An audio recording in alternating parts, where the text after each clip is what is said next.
There is nothing worse than being around people that make you feel alone. I feel like there's nothing worse. At least if you're alone and there's nobody physically there, it's very, very, very different. Have you ever been surrounded by people, friends, family, colleagues, and deeply feel unseen, not ignored, not abandoned, just unmet?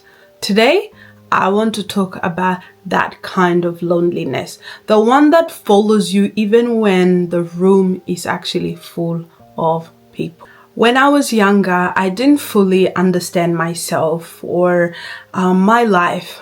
People would say stuff like, "You talk too much," but there was never really the problem, or I didn't feel like it wasn't really the problem.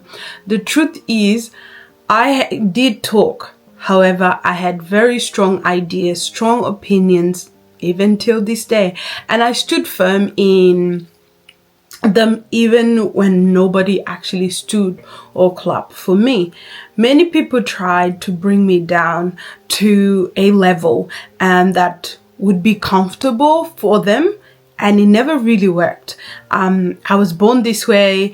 I always expressed my ideas, and I never had any fear of anyone ever since I was little. Apparently, some people contributed to my grandma, which is actually named Awit. Some it's my mom, some it's just different people. But I've always been this way. Now, my grandmother, which is my mom's side, her name was Alel. Beautiful name. Oh my goodness, I love my grandma. Was the one person at a very early age I felt like really truly accepted me. She didn't ask me to change. She kind of like understood who I was as a crazy I was, and just kind of like maneuvered around me rather than trying to change who I was. Because I think maybe she had a sense that, I'll grow into it and I'll grow to be the kind of person I am today. She didn't necessarily require me to soften myself or explain myself. She had obviously had her frustrations, but I think there's something about her that just kind of expected me to be okay, to just accepted me the way I am. So that really became such a fond memory and really an anchor in my life, even till this day. Then came my teenage years, a whole new ball game. If you've been a teenager or you have teenagers in your household, it's a whole new ball game. Now, at this point, I'm super tall. Not quiet. I have very strong opinions. People don't understand me. So I found myself constantly having to explain myself. Even today, sometimes I catch myself explaining myself just a symptom from the past, and obviously it's not in my presence anymore.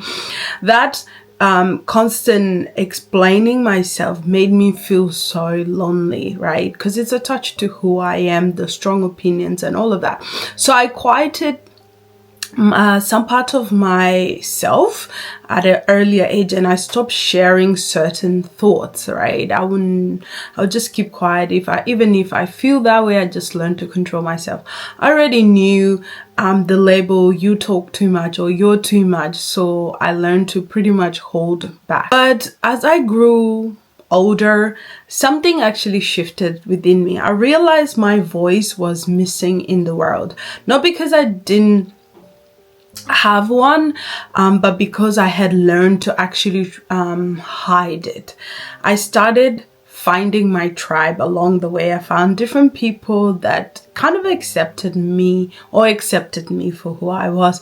People who didn't kind of question my nature. They just smiled and said, "You're crazy," on you, but the good kind. And my ideas will flourish. I found mentors and leaders who called me free-spirited, which I take from today, and said it was okay. They kind of knew there was something in me, and they're like, "Just be you, just be yourself." At the time, I met some of these leaders or mentors and friends. I had already accepted being lonely in this world full of people. I also made peace with something even deeper. I may never fully be understood by anyone, and that still was okay with me. Here is what changed everything. I stood firm in the vision that God had for me and pursued it, right? I became okay not being accepted at such an early. It was really hard, and I'm saying it as a story now and sharing my this side, but the truth was the journey was not that easy. It was so painful, and sometimes I feel like I was having a heart attack just the thought of accepting that.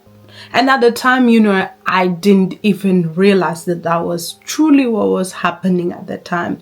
But when I look back, it's pretty much that. And honestly, that was the best thing that could have ever happened, because there is nothing worse than being around people that make you feel alone. I feel like there's nothing worse. At least if you're alone and there's nobody physically there, it's very different. But people that make you feel alone is a completely new ball game.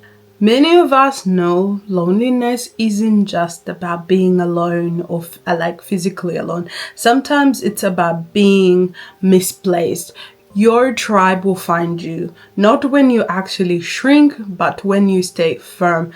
The longer you stay in a space where you're pretending, it's harder for your true tribe to find you. Protect your voice, protect your peace. That's the free mind. That is Nhom.